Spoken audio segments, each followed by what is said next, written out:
What's up, people? So, I wanted to do a video about how to not become a useless piece of shit.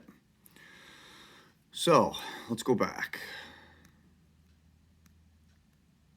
This counts for parents too. I'm also a parent. I'm learning this from my own experience here.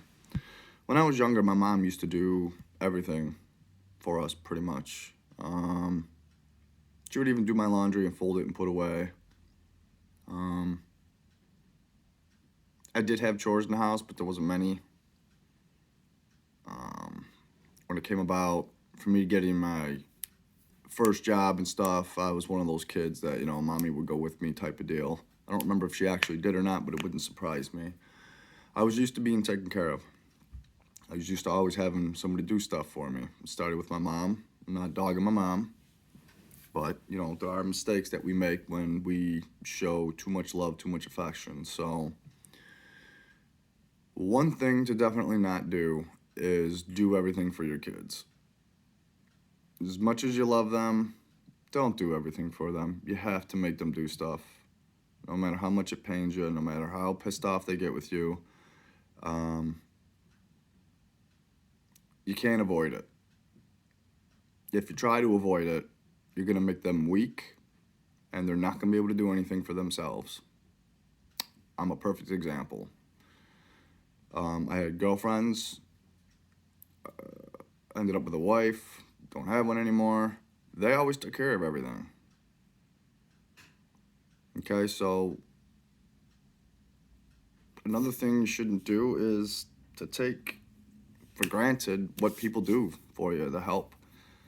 Like it was a big burden lifted off my chest. All I had to do was worry about work and things like that. I sucked at school, so to help the kids with homework and stuff, which I hated, I didn't have to do any of that. There was always somebody there to take care of it and do it. Same thing with getting government help or social security numbers or whatever. It was just awkward. It was weird. I hated it, and like we all do, and didn't have the backbone to pursue it. I was used to somebody taking care of me. So don't do that to yourselves. Don't do that to your kids. To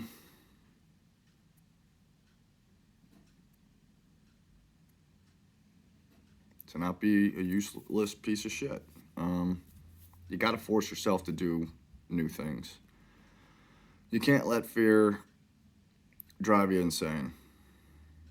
And you certainly can't think too much about what it is, which you don't know.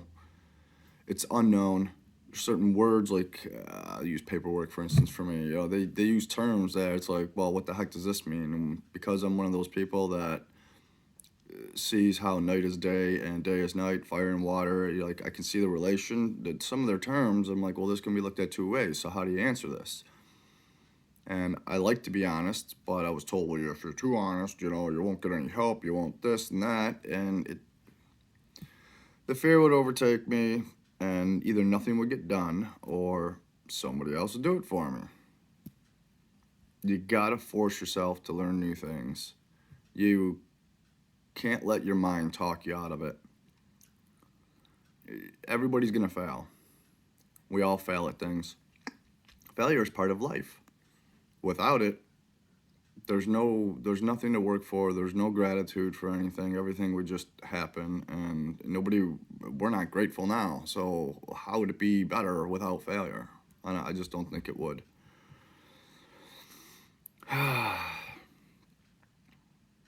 It's okay to let people help you, but don't let them do everything for you.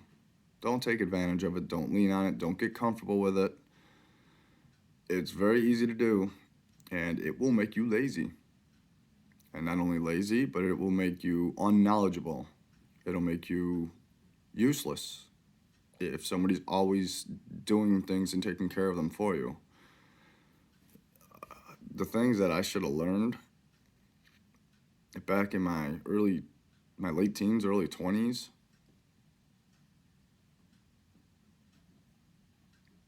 but I had a rough childhood, like most of us do, and I missed out on my kid years, so I was going to be a kid the rest of my life, which is It wasn't my goal or my intention. It wasn't like I was purposely set out to do that. But essentially, looking back now, it's what it was. It's exactly what it was. And that karma comes back around. Now, here in America, we all have a different version of karma, but I've got a much clearer understanding of what karma is. This book, big help on that. I'm excited when his book on karma comes out. But these are reads and rereads. I don't buy storybooks that are entertaining and toss them aside and get, 10% enlightenment. I want 100% full-on enlightenment, that type of deal. I don't want to read something that I can read once and there's no point in reading it again. So I like development and growth, maybe because I didn't take the time to do that too much when I was younger. I don't know. But either way, it will come back to bite you. Karma's not a joke. And just breathing air is karma. I'll do a video on karma at some point maybe, but I'm not interested in doing that right now.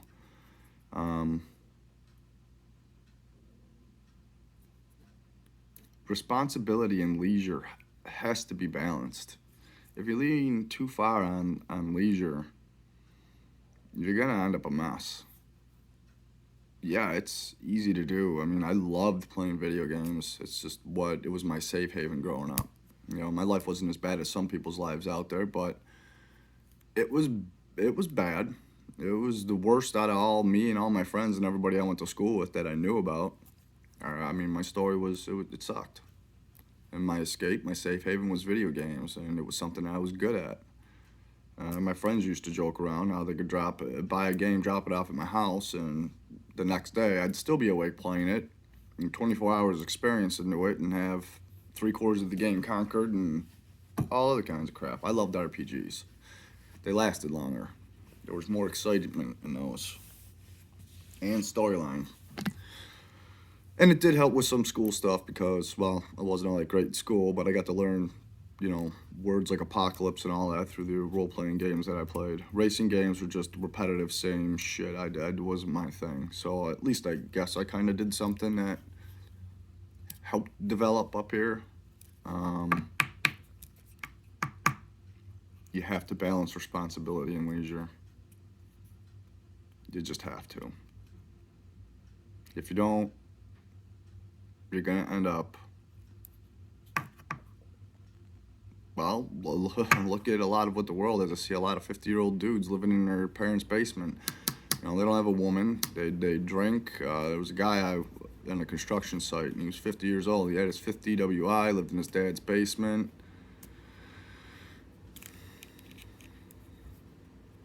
Now, I'm not knocking him. I'm not knocking anybody. I'm just exposing how it can go. I mean, I didn't move out of my mother's house until I don't know. For some reason, I remember 29. Like, there was too much clinging. I was how did Shunya Merdy put it? Something like the inner child. The child that wants to be breastfed its whole life and puts the responsibility on others and doesn't. It's all about leisure. And it's not good. I know it sucks. Unless you find that fire inside of you. Like some people, they love to work out and weightlift. Other people are like, this is freaking brutal. This is hard. You have to fight through it. You just have to. It's the same with paperwork. And a lot of it is fucking ridiculous, especially when you have, how do I say this without sounding arrogant? I don't think there is a way. I don't have the words yet. I'm not calling myself enlightened. I'm not calling myself awakened. I'm not playing that bullshit game. I'm not playing that bullshit game. I'm working on destroying ego. This is not arrogance. When you have a more awake mind and you can look at things with depth,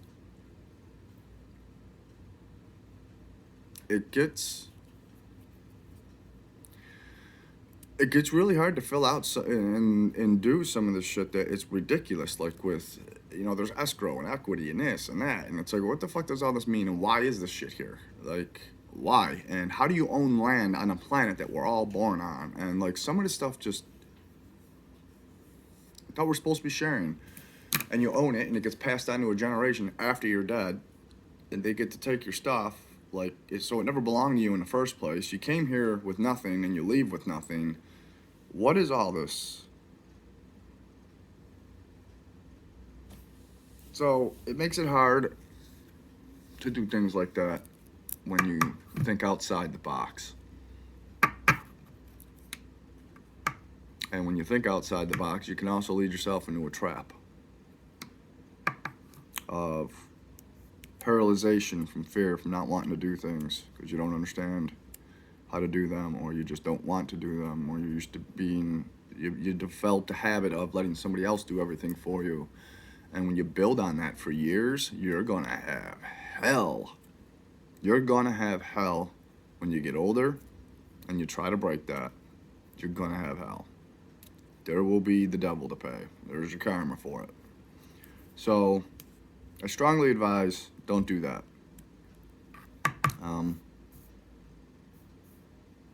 You're gonna have to fight with yourself to not be a useless piece of shit. It's just that simple. You can't take any shit from yourself. I don't, I was younger, I don't feel like going to work today. I'm gonna go smoke a blunt with my buddy Justin, or, whatever. Like, yeah, it's a great idea at the time. Then you get older and you realize, the fuck did I do? Wasted time building for the future. It sucks. But a lot of it did stem from people taking care of, and it became expected. Because it became normal to me. That's how my life always was. My mom did everything. So, don't do that to your kids. You are not doing them any favors by overloving them and trying to compensate for whatever's going on in all of your lives. The divorce, the abusive parent, whatever, people dying. You can't overcompensate, or you will make a useless piece of shit and a monster of some sort. I can call myself a useless monster, because that's pretty much what I was. I just wanted to enjoy leisure shit all the time and play video games. And it caused a lot of, well, I'm paying for the karma of it now. Everybody did everything for me. Now I'm dropped flat on my face, and I've had to figure it all out. At 39 years old, after all them years of, man, this is great. I don't have to worry about this. And yeah, it did me a lot of good. You'll pay for it. Trust me. So there's just some things on what not to do. To end up a useless piece of shit.